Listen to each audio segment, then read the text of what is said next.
Welcome back to Power CEOs, the truth behind the business. Yes, you're right. It is now time for our AI moment of the week. And of course, I have my favorite special guest on all things AI, Dr. Alan Bedeau. Welcome back to the show.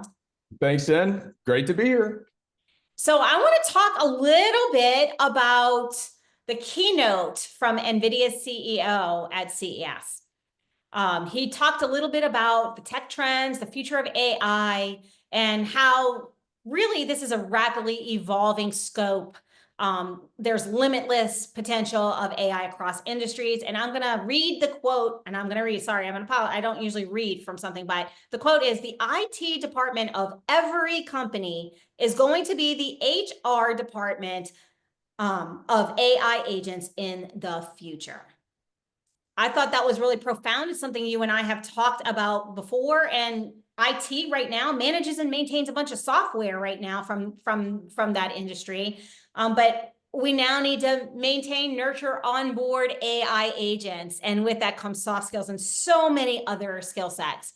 I want to have you weigh in on your thoughts about what he's saying and the implications for business owners. Well, I think he's exactly right.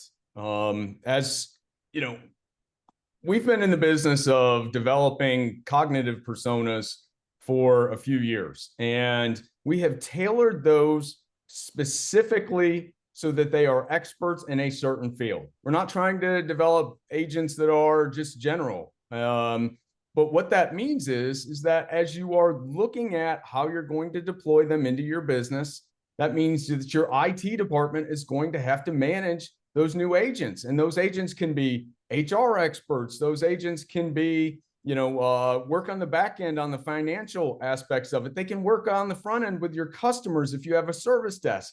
And so, managing those personas becomes very complex.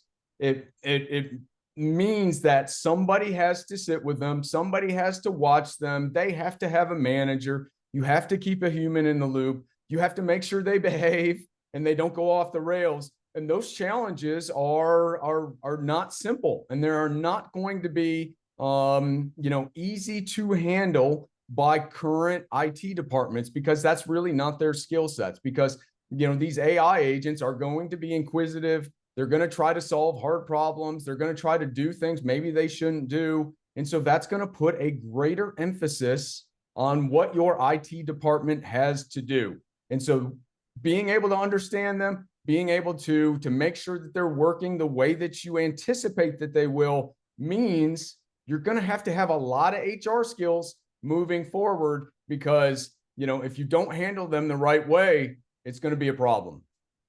And so I'm going to ask you, because we think about future trends, and one of the biggest things in strategic coaching and consulting in the business realm is we always plan for our next 3 hires. Like, doesn't matter where we are in the spectrum, who are your next 3 hires? What are the next 3 integrations? What are the next 3 bottlenecks that we need to solve for? We're always looking in the future, because as CEOs, if we're in the now, we're kind of behind the 8 ball. So I want to ask you, since traditionally IT experts and our IT department, they don't have these skill sets.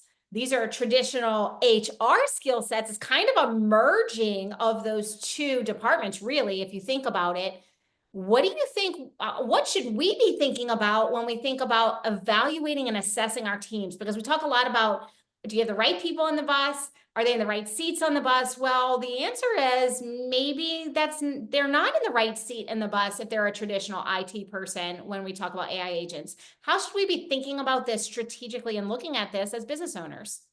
Well, I think you have to reevaluate your hiring practices from top to bottom, quite honestly.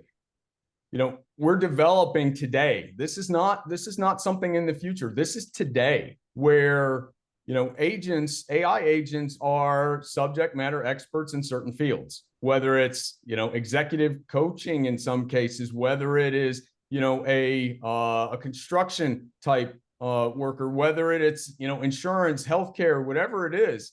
You have experts now that are AI agents, and so the question then becomes, do I have to hire an equivalent expert in the field if I need something, or can I back down what my requirements are and maybe hire a junior category and pair them with an AI agent.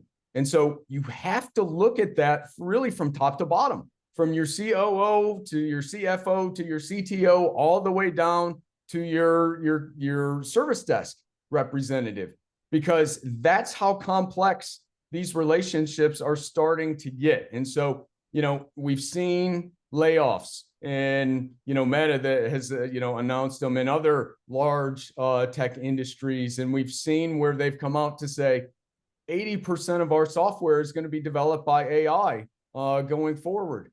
Well, that means that you don't have as many software developers, of course, but you have AI software developers, but somebody still has to watch them as they're performing, check them, make sure they're behaving. And so the entire hiring practice is going to get flipped on its ear. And, folks just have to prepare for that. You've got to be willing to look at it from top to bottom. You're going to start to look at skill sets. And I've been saying this for a year, and I've had educational industry companies tell me that I'm crazy, but you're going to start to hire skill sets based on somebody that can interact with AI as opposed to somebody that has a specialty. And I think that is something that really is shaking the foundation of our HR, for our educational system, and really everything in between. I couldn't agree more with what you're saying. And something that we've really been honing on with the clients that we have is thou shalt be training your entire team on soft skills. Even if they're not a leader, if they're a frontline customer service representative, or even if they're in a trades like swinging a hammer, we must be training them on leadership, because the leadership skill sets, the soft skill sets, effective, compassionate communication is how we have to interact with these AI agents, because they learn from our behavior as well. And so I've been on that education bus for a while, and people think I'm nuts as well. And that's okay, because the reality is I know firsthand when I develop mine, my avatar is snarky because I'm snarky. So I watched the impacts of this as this was developing, 2 and 3 years ago. And so it's really important that we focus in on this and understand that it's not just an IT skill set. It's not just an HR skill set. It's kind of an amalgamation of the two. And so as we move forward and we assess top to bottom, and we know that AI can process faster than humans can, like the reality is they're going to have access and be able to scour things more. How do those of us with real subject matter expertise approach this conversation? Because there's a lot of fear in highly educated, I'm thinking engineers, doctors, there's a lot of fear, attorneys, in what happens to me if they replace this. And I'm going to use the legal field as a good example so that you can weigh in. Like, what do junior associates do? They do discovery. They're pouring through all the books, looking at all the things, doing all the research. Well, now an AI can do that in literally less than a minute, maybe 4 minutes at a maximum. They can pour through 4,000 pages of documents and spit out whether this is going to be used for discovery or not. So what happens when we take that part of the process away? How do we shift our thinking as entrepreneurs and as leaders in organizations? Because now that eliminates all of our junior associates. How do they gain the skill set? Yeah, I think shifting your thinking is really the most important thing. And I'm not talking about shifting, to a different field or something like that. What you have to do is you have to embrace the AI like it is a sidekick, really. Somebody that is there. And I said somebody, I didn't say something. I said somebody that is there to help you. You've got to start to think about asking questions, turning the problem up on its head, and looking at it from a different point of view. Perspective. That's what I tell people. You want to try to get a lot of different perspectives on that. And you can't do that by yourself. You can't say, well, what if I apply this legal case to X, and then run through all those situations? You just don't have enough time to do that. But with AI, you can say, why don't you find this specific legal case and see if I can apply it over here? I know it's never been done before, but does it make sense to try it? AI will allow you to try those kind of things. I call them thought experiments. I do them all the time. I love them because what they allow me to do is come up with some really crazy stuff and have somebody, an AI agent look at it and say, that's not going to work, or that's a great idea. Why don't we try doing that? And then you can start to drill down. Every single field, whether it's medical, whether it's legal, whether it's engineering, they now have an opportunity to do that. And if you're a subject matter expert, that's where you can really gain some superpowers, because you can then take all your knowledge and really start to question things and start to look at it from a wider point of view. And then you are going to be able to find opportunities that were not there in the past. And that's what you will be able to do, because AI still can't do that.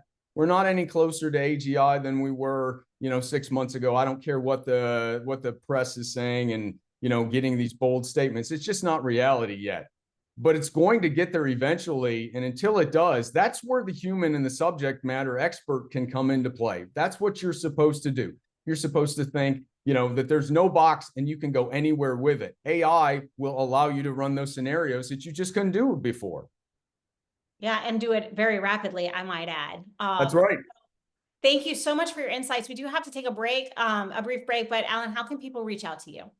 Well, LinkedIn, easiest way to get a hold of me, or they can come to, my website, alanbedeau.ai, or they can watch me on Now Media at 6 o'clock Central Time on Wednesdays, where I have my show AI Today. Absolutely. Make sure you reach out to Dr. Allen if you have any questions on this. He is truly the expert, and I know he can help you in everything from are you ready for AI through integration. Thank you again for joining us. We do have to take a brief break. We'll be right back after these messages.